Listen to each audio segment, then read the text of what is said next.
What's up guys? Namiron sa St. Cecilia's College. So nagbuhat may para sakay padong sa syudad.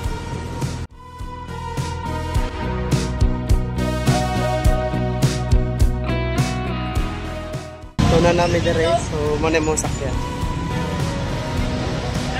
Are mo dire, are ta sakay?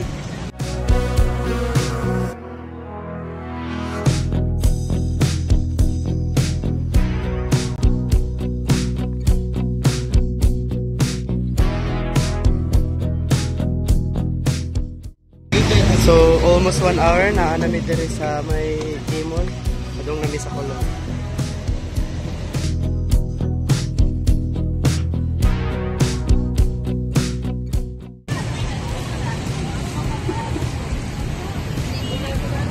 Pila gikuha niyo sa paan? Naol. Naol oy.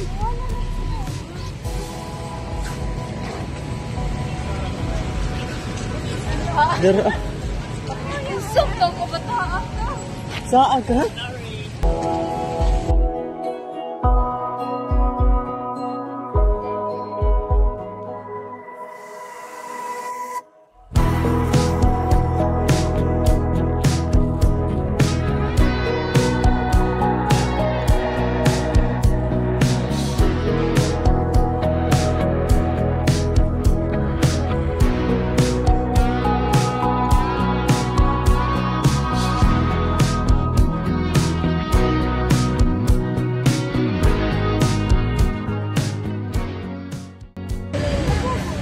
Na may diri sa Colon. Mao ni ang pinaka-karaan nga karsada diri sa Cebu or sa Pilipinas. Tawag nga Christopher Columbus.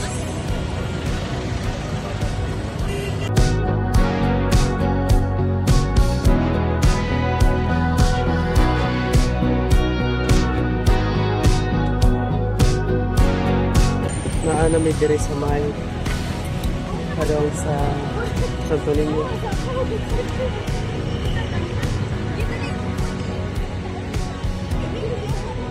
So ato nakatong cross ni Magellan.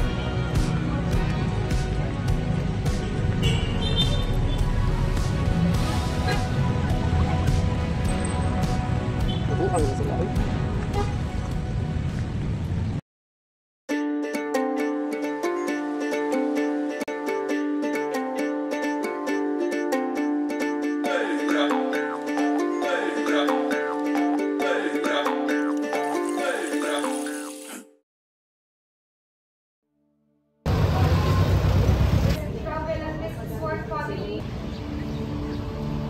In the heart of Cebu City, a historic symbol stands tall, a relic of the Philippines' first encounter with Christianity. This is Magellan's Cross, a marker of an event that shaped the nation's history and faith.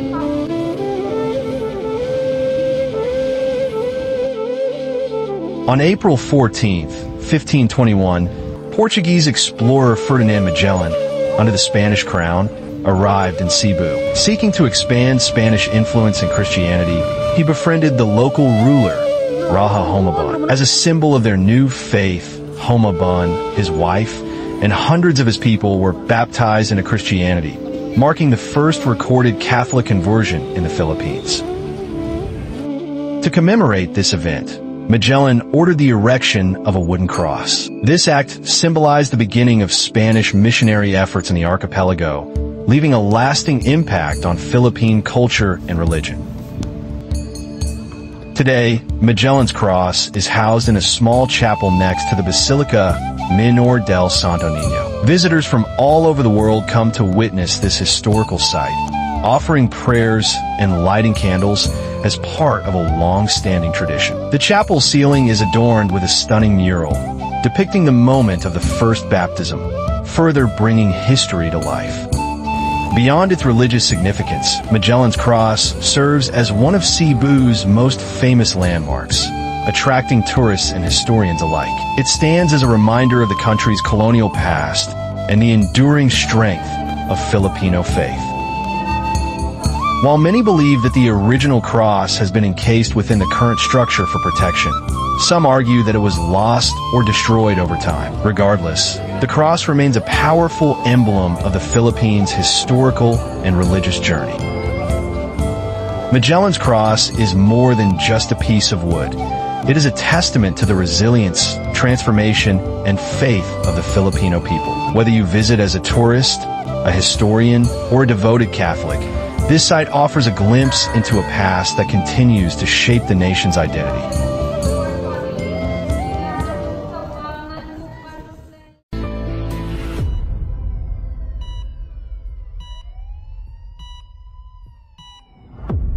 Sa bawat pagharap natin sa salamin, minsan hindi lang refleksyon ang bumabalik, pati ang mga masasakit na alaalang pilit nating kinakalimutan, ang mga multo ng ating nakaraan.